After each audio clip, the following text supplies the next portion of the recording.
Now, your Digital Personal Data Protection Act is a starting step to it. Now, you have mentioned, and before I get into the finer aspects of the law, you've mentioned that it will create behavioral changes in data platforms and data companies. How are we going to ensure that the transformation is not disruptive both for companies as well as consumers? So I'm actually going to continue with your last question and then go into this one, Veera. As we digitize and as we move from a country that was only about 35 crore Indians online, we are now about 85 crore Indians online, and by 2025 we'll be 120 crore Indians online, largest connected nation, increased and more intense digitization of our economy. Certainly there are two challenges that arise. One is cybersecurity, which is ensuring that our digital Nagriks, the 120 crore digital Nagriks, use the internet, see the internet as safe and trusted, and that there are measures of making sure that any crime or user harm on that is addressed through our cybersecurity framework. So that is one aspect. The second is, certainly it is not a secret, it's a very well-known fact, that as much as the internet represents good, there are also bad actors on the internet. And one of the aspects of bad actors is platforms essentially using personal data of digital Nagriks, small businesses and citizens, and misusing them, exploiting them, creating business models out of them, businesses out of them. Now, we believe that, and the Prime Minister has signaled very early on, after the 2017 judgment of the Supreme Court, that we need a global standard cyber law framework. And one element of that is the Digital Personal Data Protection Bill that you refer to. The twin objectives of that Digital Personal Data Protection Bill is, one, to put the brake on the misuse and exploitation. Brake as in B-R-A-K-E, not B-R-E-A-K. B-R-A-K-E, brake on that.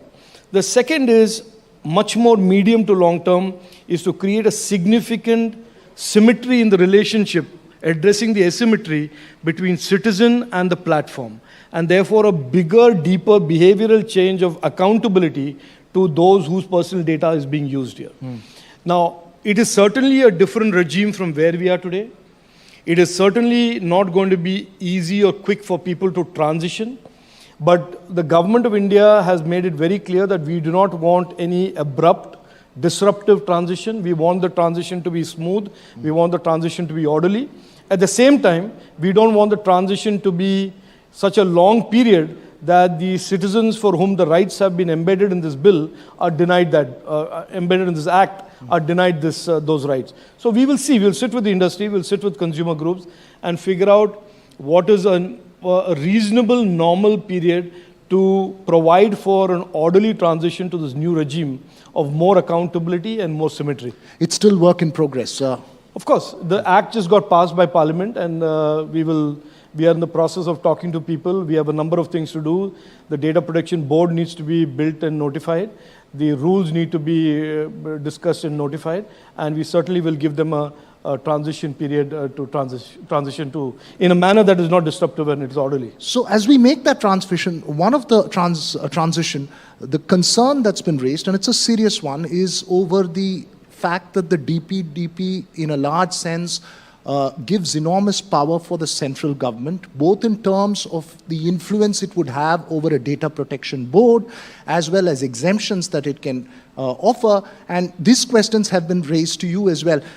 Isn't that a genuine concern, and isn't that also important to rectify in case it has to gain credibility for that entire structure? So let me just say this, and I don't mean to be rude or disrespectful for anybody who has a view like that, but it is, to gently respond, it is a wrong view. Because the powers that have been given to the government to use are really in very narrowly defined circumstances of emergencies. So if there's a national security incident, you don't certainly expect the government to go to the suspected terrorists and say, can you give me your consent for your personal data? If there is a health pandemic and the patient's blood group is important to be seen by the hospital or the government, you certainly don't want the government to go seek consent during a pandemic.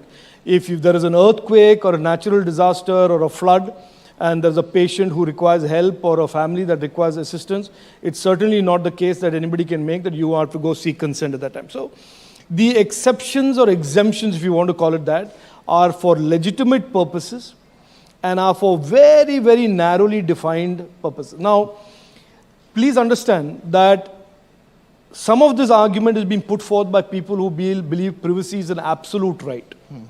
In India, privacy is a fundamental right. And every fundamental right has reasonable restrictions. And those reasonable restrictions are that government to discharge its duty during a pandemic, government to discharge its duty during a natural disaster, government to discharge its duty during a national security event will need some exceptional powers. And those powers have been very well defined, very well carved out, and very well put. So that is on that question.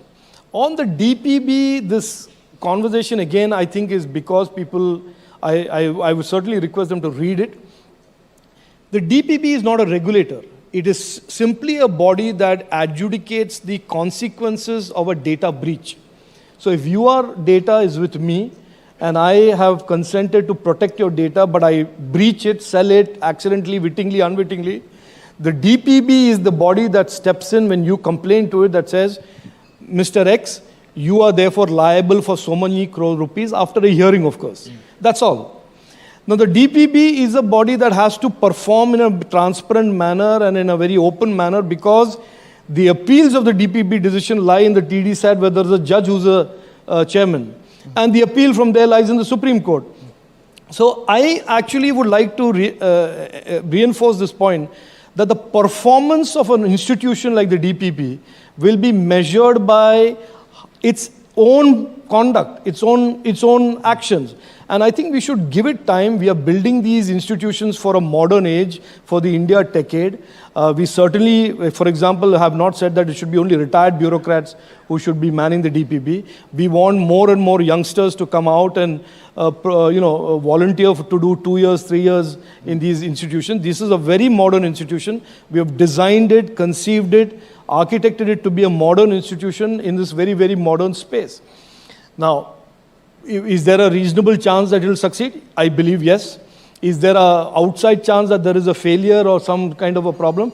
Any institution has a chance of failure. At that point, we'll intervene and we'll strengthen the design. Okay, let me ask you this way. I'm not persisting on this topic, but given the polarized atmosphere in the country and given the fact that there is an inherent fear of state control, is there something the government can do or communicate to ensure that the feeling or the perception of independence of the DPB is established?